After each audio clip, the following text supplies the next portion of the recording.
Sejam bem-vindos. Vamos estudar a Torá Sagrada, pela ótica dos grandes sábios místicos do povo de Israel. Esse trecho lido será da Parashá Vaikra, do capítulo 11 ao 20, onde exploramos os mistérios da voz divina no Sinai, a união sagrada entre o masculino e o feminino para a completude do nome de Deus e o segredo do serviço realizado com alegria. Boa leitura! Vaikra, capítulo 11. Enquanto caminhavam, viram Rabi Abba se aproximando. Eis que vem um mestre da sabedoria, vamos saudar a Shequiná. Quando, porém, chegaram perto, ele próprio deslizou da sela e desceu ao chão ao lado deles. Ele então começou a discorrer sobre o versículo, e ouviu-se o som de uma trombeta, shofar, extremamente forte. Êxodo 19, 16. Os antigos escribas, disse ele, divergiam quanto à entonação correta deste versículo. Alguns o pontuavam de modo a ler, e ouviu-se uma voz, a trombeta extremamente forte, fazendo da voz e da trombeta duas coisas distintas, sendo a trombeta o sinal para os escravos partirem para a liberdade eterna. E há quem ensine e seja preciso que tudo é um, pois está escrito, o som do shofar, a voz que é chamada de shofar. E de onde sabemos que é chamada de voz? Do que está escrito, Deuteronômio 5, 19. Voz grande que não cessou. E esta voz grande é chamada de shofar. E sobre isso está escrito, o som do shofar ia. Para onde ia? Se disseres para o monte Sinai ou para Israel, deveria dizer descia. Mas a Torá sai daqui. E deste lugar, que é a inclusão de todas as outras vozes, ela foi dada, e quando olharem, as palavras são todas uma. E por isso, as primeiras tábuas foram gravadas deste lugar, e este é o segredo da palavra que está escrita, Êxodo 32:16. Gravado, Sherut. Sobre as tábuas, não leias Sharut, mas sim Sherut. Liberdade real. O lugar onde toda a liberdade depende dele. E vem e vê. Não tens uma palavra na Torá que todos os companheiros digam, isto é assim, e aquilo é assado, que não vá tudo para um lugar, e para uma fonte se reúna. Alguns, por sua vez, fizeram da voz e da trombeta uma só, sendo esta a grande voz da qual emanou a Torá, que é chamada de forte, porque não há na Torá uma palavra tão aparentemente fraca ou débil que, quando estudada adequadamente, não se revele tão forte quanto um martelo quebrando a rocha. Vaikra, capítulo 12. Também está escrito na mesma passagem, Moisés falou, e Deus lhe respondeu por uma voz. Ibid 9. Essa voz, como já foi explicado em outro lugar, é a voz de Moisés, a voz a qual Moisés se apegou. Pode-se perguntar, não diz mais adiante que Deus falou, Ibid 21, e não Moisés? Alguns explicam que a razão foi porque o povo disse a Moisés, fala tu conosco e nós ouviremos, mas que Deus não nos fale. Ibid 19. Mas, na verdade, não há nenhuma palavra na Torá que Moisés tenha falado por sua própria autoridade. Por isso, diz, Moisés falou, com sua própria voz, e Deus lhe respondeu com aquela voz poderosa, confirmando o que ele disse. Pediram a Abba que continuasse, então ele prosseguiu com o versículo. Vaikra, capítulo 13. Mas se a filha de um sacerdote for viúva ou divorciada e não tiver filhos, etc. Levítico 22, 13. Bem-aventurada, disse ele, é a porção de Israel acima da de todas as outras nações, porque Deus criou o mundo somente para o bem deles, para que recebessem a lei no Monte Sinai e se tornassem puros e justos aos seus olhos. Ora, quando este mundo foi criado segundo o modelo celestial, e o primeiro homem foi plantado na terra, cuja estatura alcançava o céu, Deus desejou trazer uma alma santa do céu para a terra, a fim de que pudessem ser unidos e ligados. E, portanto, Deus formou o homem do pó da terra, etc. Gênesis 2:7, para que ele pudesse unir-se ao outro e ser perfeito. E, portanto, Deus criou o homem macho e a mulher, para que ele fosse perfeito. Pois quando o homem é considerado completo, segundo o padrão celestial, quando ele se une à sua companheira em unidade, alegria e afeição, e dessa união nascem um filho e uma filha. Então o homem é completo aqui na terra, como o santo nome está no céu, e o santo nome lhe pertence. Mas, se um homem não estiver disposto a completar o santo nome aqui na terra, seria melhor para ele não ter nascido, pois ele não tem parte alguma no santo nome, e quando sua alma o deixa, nunca mais se junta a ele, porque ele diminuiu a semelhança de seu mestre, até que seja totalmente retificada, como está escrito. Mas se a filha de um sacerdote for viúva ou divorciada, etc. A filha do sacerdote é a alma santa, chamada filha do rei, que provém da união do rei e da matrona, sendo, portanto, o corpo inferior constituído de masculino e feminino, havendo uma alma correspondente acima. Se ela ficar viúva desse corpo ao qual foi unida, ou divorciada dessa porção do santo nome, porque não tem semente que se assemelhe à que está acima e que se ligue ao santo nome, então ela retornará para ser restaurada ao seu estado original. Então, ela retornará à casa de seu pai, isto é, ao santo, bendito seja ele, como em sua juventude, como no princípio, e ela comerá do pão de seu pai, para participar das delícias do rei. Mas, doravante, nenhum estrangeiro comerá dela, isto é, aquele que não estabeleceu o santo nome aqui na terra e que não tem parte nela.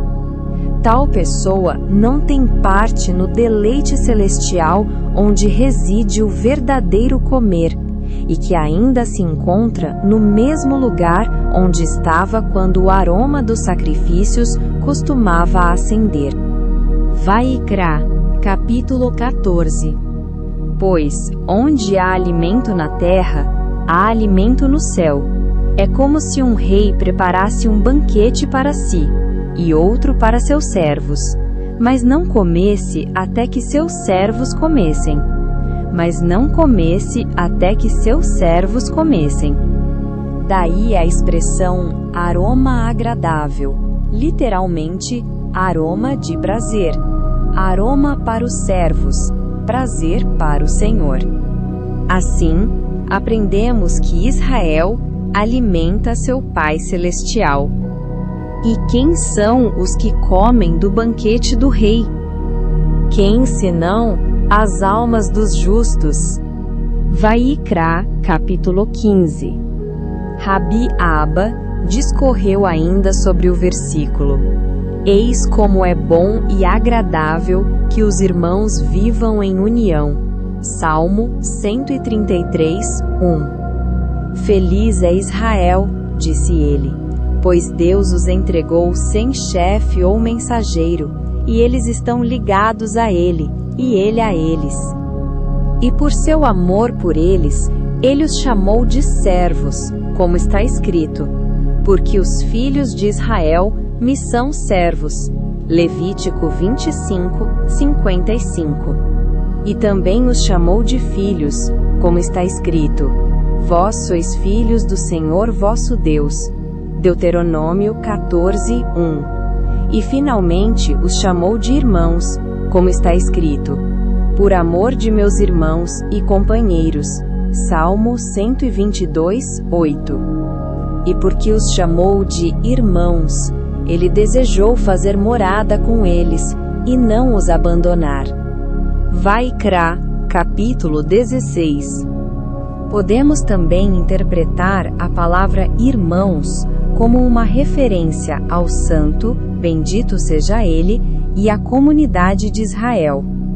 Assim, na exposição do versículo: ouve, ó Israel, o Senhor nosso Deus, o Senhor é um só. Aprendemos que significa a comunidade de Israel que se apega ao santo.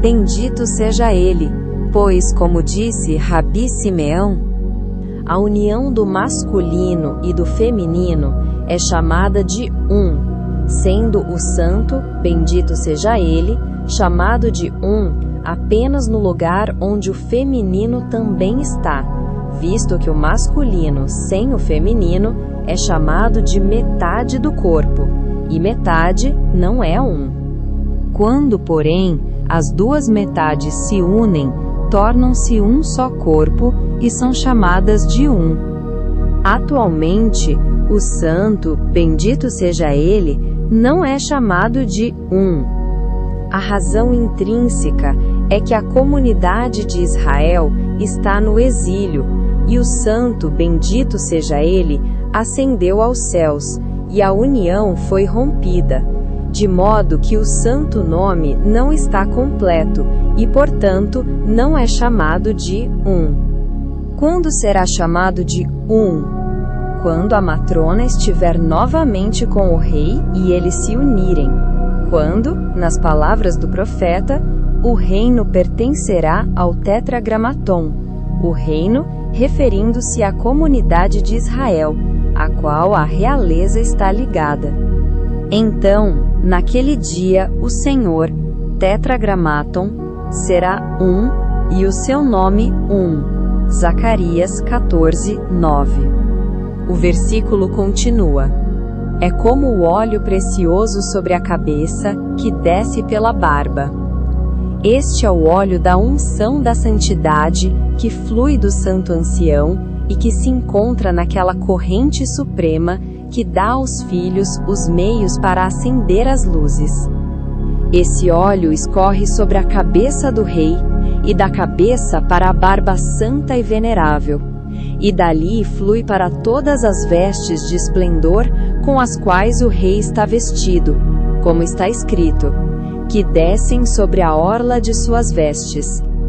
Estas são as coroas do rei, nas quais se encontra o santo nome, e é por meio deles que toda a abundância e toda a alegria dos diversos mundos descem para abençoar. E este bom óleo não estava disponível até o momento em que o serviço de baixo ascendeu ao alto, de modo que eles se encontraram. Rabi Ahá e Rabi Judá ergueram as mãos e agradeceram a Rabi Aba.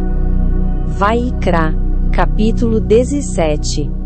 Em seguida, Rabi Ahá discorreu sobre o versículo: mas Deus, Elohim, apareceu a Abimeleque em um sonho noturno. Gênesis 23. Também encontramos que Elohim apareceu a Balaão. Números 22, 9. Como é possível que Elohim tenha aparecido aos gentios e não a Israel? A verdade, porém, é que, como aprendemos, a palavra Elohim nessas passagens se refere ao poder celestial que estava encarregado de Abimeleque ou Balaão. Assim, quando lemos que Elohim disse a Abimeleque, eu também sei, etc., Gênesis 26, interpretamos assim: embora alguém superior a mim saiba, eu também sei. Por isso, ele continuou: e eu também te impedi de pecar contra mim. Na verdade, não há pecado contra um mero poder celestial, mas o que ele quis dizer é que, por meio dos pecados de um povo na terra, seu poder guardião superior é enfraquecido e deposto de sua autoridade. Aprendemos com isso que, por meio dos pecados da humanidade, danos são infligidos no alto, como está escrito: e por causa da tua transgressão, tua mãe foi repudiada. Isaías 50:1. Portanto, uma oferenda, Corban, teve que ser trazida para aproximar, Careb, o mundo superior e o inferior, depois de terem sido separados pelos pecados dos homens. Ruaaba e Juda então vieram e agradeceram a Ahá. Vaikra, capítulo 18. Em seguida, Juda prosseguiu com o texto: sirvam ao Senhor com alegria. Salmo 100:1. Aprendemos, disse ele, que todo serviço a Deus deve ser realizado com alegria e entusiasmo, caso contrário, não é perfeito. Ora, como isso é possível no caso da oferta, que é trazida como sinal do arrependimento do homem por transgredir os preceitos da lei? Com que semblante pode tal homem comparecer perante Deus? Certamente, apenas com um espírito contrito e um coração pesaroso. Onde, então, está a alegria e os júbilos? A verdade, porém, é que isso era providenciado pelos sacerdotes e levitas. A alegria era exercida pelo sacerdote, porque ele estava longe de ser punido e devia sempre mostrar uma expressão mais alegre do que o resto do povo. O canto, por sua vez, era realizado pelos levitas, cuja função era essa. Então o sacerdote ficou ao lado dele e encontrou palavras adequadas para unificar em alegria o santo nome, enquanto os levitas irrompiam em cânticos. Nos dias de hoje, quando não há ofertas, se um homem pecar e retornar ao seu mestre com amargura no coração, com tristeza, com choro e contrição, como poderá ele proporcionar alegria e cânticos? A resposta é esotérica. Aprendemos: o homem deve entrar na sinagoga até 2 portas, e então orar. Isso alude às palavras de Davi: levantai as vossas cabeças, ó portas. Salmo 24:7. Estas são Maom e Machon, que ficam bem no interior, o início dos graus de bondade, Hesed, e temor, Pahad, e as portas do mundo. Portanto, o homem deve, em sua oração, fixar a mente no Santo dos Santos, que é o santo nome, e então proferir sua oração. Outros aprendem a mesma lição assim: a alegria é a comunidade de Israel, e Israel um dia sairá do exílio por meio dessa alegria, como está escrito: porque com alegria saireis. Isaías 55:12. E por isso diz: sirvam ao Senhor com alegria. Diz ainda: apresentem-se diante dele com cânticos. Esta é a plenitude da alegria, pois a alegria está no coração e o cântico na boca. Esta, então, é a maneira apropriada para o homem comparecer perante seu mestre, e então poderá ser dito a ele: saiba que o Senhor é Deus. Ele agora precisa unificar o santo nome e unir esses 2 nomes para torná-los um só. e este é o verdadeiro serviço do santo, bendito seja ele. Disseram-lhe Rabi Ahá e Rabi Aba: certamente que assim seja. Felizes os justos que estudam a Torá e conhecem os caminhos do santo, bendito seja ele. Eles acompanharam Rabi Aba por 5 quilômetros. Vaikra, capítulo 19. Ele citou para eles o versículo: mas eu, pela abundância da tua benignidade, entrarei na tua casa, etc. Salmo 5, 8. Este versículo, disse ele, foi interpretado como significando que, antes de entrar numa casa de oração, um homem deveria consultar Abraão, Isaque e Jacó, que instituíram orações ao santo bendito seja ele. Abraão, como está escrito, entrarei na tua casa. Isaque, como está escrito, prostrar-me-ei diante do teu santo templo. Jacó, como está escrito, no teu temor. De um desses está escrito: e ele me disse: tu és o meu servo Israel, em quem serei glorificado. Isaías 49, 3. Vaikra, capítulo 20. Se sua oblação for um holocausto do rebanho. R. José perguntou: por que deveria haver 3 tipos de holocausto? Do gado, do rebanho e das aves. Porque um só não basta. A razão é que, se um homem tem condições, traz um boi. Se não tem condições, traz uma ovelha. E se não tem condições, traz uma ave. Pois Deus não exige de um homem mais do que ele pode oferecer.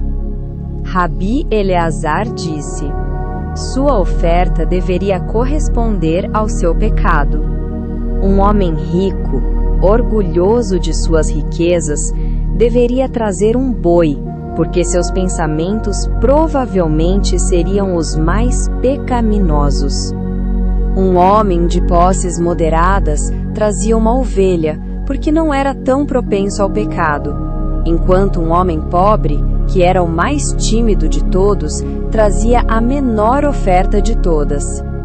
E a oferta de cada um era avaliada por Deus em seu verdadeiro valor. Rua Eleazar fez a H. Simeon, seu pai, a seguinte pergunta: aprendemos que a fome chega ao mundo por 3 pecados que só são encontrados entre os ricos, porque eles estão orgulhosos de suas riquezas, mas não entre os pobres. Como é justo, então, que Deus mate os pobres pela fome e não os ricos, pois agora eles pecarão ainda mais? Ele respondeu: esta é uma boa pergunta. E os companheiros responderam da seguinte maneira: de todos os filhos do homem, nenhum está tão próximo do Rei Supremo quanto aqueles vasos que ele usa, a saber, um coração quebrantado e contrito. Salmo 51, 18. Aquele que é de espírito contrito e humilde. Isaías 57, 15.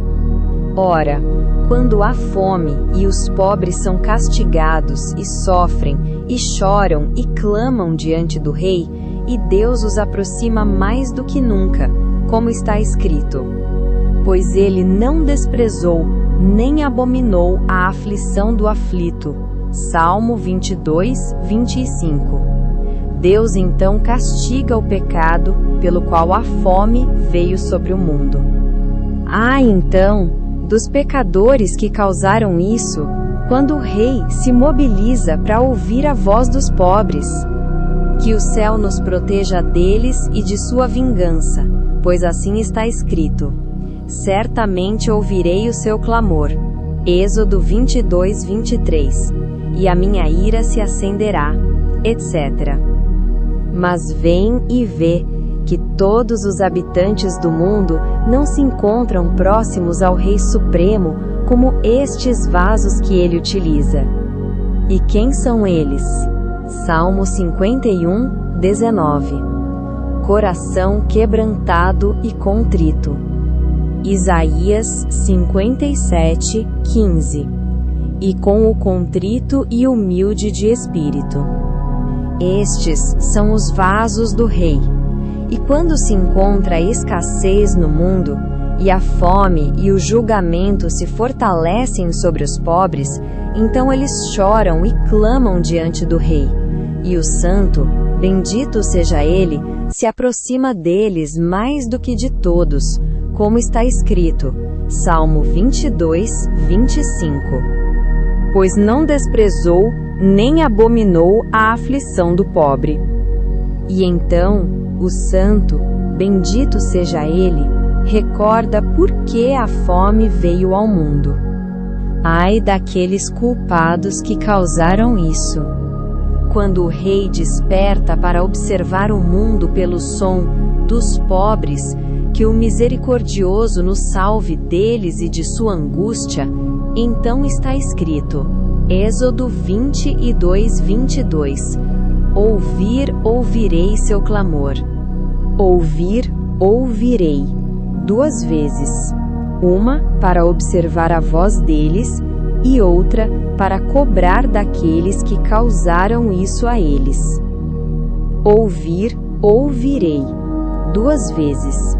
Uma, para observar a voz deles, e outra, para cobrar daqueles que causaram isso a eles. Ouvirei. 2 vezes. Uma, para observar a voz deles, e outra, para cobrar daqueles que causaram isso a eles. É o que está escrito, e ouvirei, pois sou gracioso, e se acenderá a minha ira, etc. E por isso, no momento em que a fome se encontra no mundo, ai daqueles ricos culpados, pela voz dos pobres, diante do santo, bendito seja ele. A oferta do pobre é pequena, porque seu coração está abatido, e por isso, mesmo que ele abrigue pensamentos pecaminosos, ele é perdoado, porque já está suficientemente castigado por sua própria aflição e pela de sua família. Certo dia, um homem rico trouxe uma oferenda de 2 pombos ao sacerdote. Ao vê-los, o sacerdote disse: Esta não é uma oferenda para você. Ele voltou para casa muito triste. Seus familiares perguntaram-lhe por que estava tão triste, e ele respondeu: Porque o sacerdote não aceitou minha oferenda. O que era? Perguntaram. Ele contou que eram 2 pombos. Disseram: Essa é uma oferenda para um pobre, não para você. Você precisa trazer uma oferta apropriada. O que é isso? Perguntou ele. Responderam: Um boi. Então, o mero pensamento do pecado é tão grave assim? Disse ele. Juro que não deixarei nenhum pensamento de pecado entrar em meu coração. Daquele dia em diante, ele passou a trabalhar durante o dia, depois ia dormir à noite, e, ao acordar, chamava seus irmãos, que lhe ensinavam a Torá, e ele a estudava até o amanhecer. Por isso, por estudar, o chamavam de Judá transformado.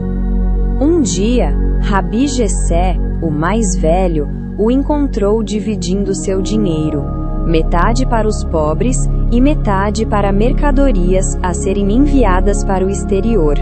E depois de terminar, ele se sentou e estudou a Torá. Ele explicou o versículo: E Saul disse aos queneus, etc. 2 Samuel 15:6. Os queneus, disse ele, eram descendentes de Jetro, sogro de Moisés, e foram assim chamados porque fizeram para si um ninho, Ken, no deserto, a fim de estudar a Torá. Pois o estudo da Torá não requer luxos ou mercadorias, mas apenas trabalho dia e noite. Por isso, deixaram os luxos de Jericó e se mudaram para o deserto. E tu fizeste bondade com todos os filhos de Israel, porque ele ajudou Moisés em sua casa. E Moisés era a inclusão de todo Israel. E ainda, porque ensinou uma seção a mais na Torá, e com isso fez bondade com Israel. Porque veio aqui esta palavra na guerra de Amaleque? Mas disse Saul: quando Israel saiu do Egito, de todas as outras nações do mundo, não houve quem se juntasse a Israel para acusá-los, exceto Amaleque, e ele fez mal a Israel, e moveu guerra contra eles.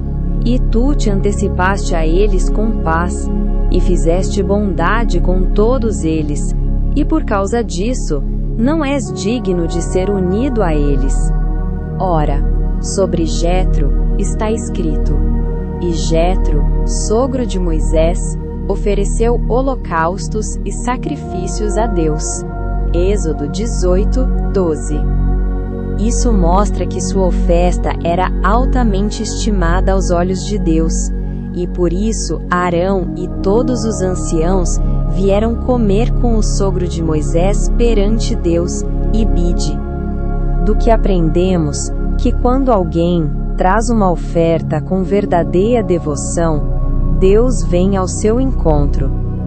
Ora, a oferta do pobre é altamente valorizada diante de Deus, porque ele traz duas ofertas: uma, o sacrifício propriamente dito, e a outra, a sua própria carne e o seu sangue.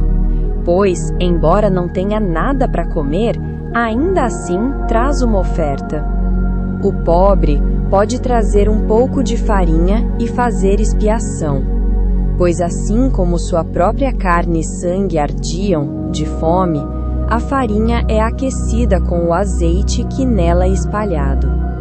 Aqui também aprendemos que qualquer homem pode trazer uma oferta numa assadeira ou frigideira, porque ela é aquecida da mesma forma que ele aqueceu sua carne e sangue com suas paixões malignas e incendiou todos os seus membros. A essência da oferta é que ela é análoga ao pecado, e que o homem deve oferecer a Deus seus desejos e paixões, pois isso é mais aceitável do que tudo. Bem-aventurados os justos, que trazem esta oferta todos os dias. Contudo, a oferta em si é melhor, porque traz bênçãos a todos os mundos. Continua.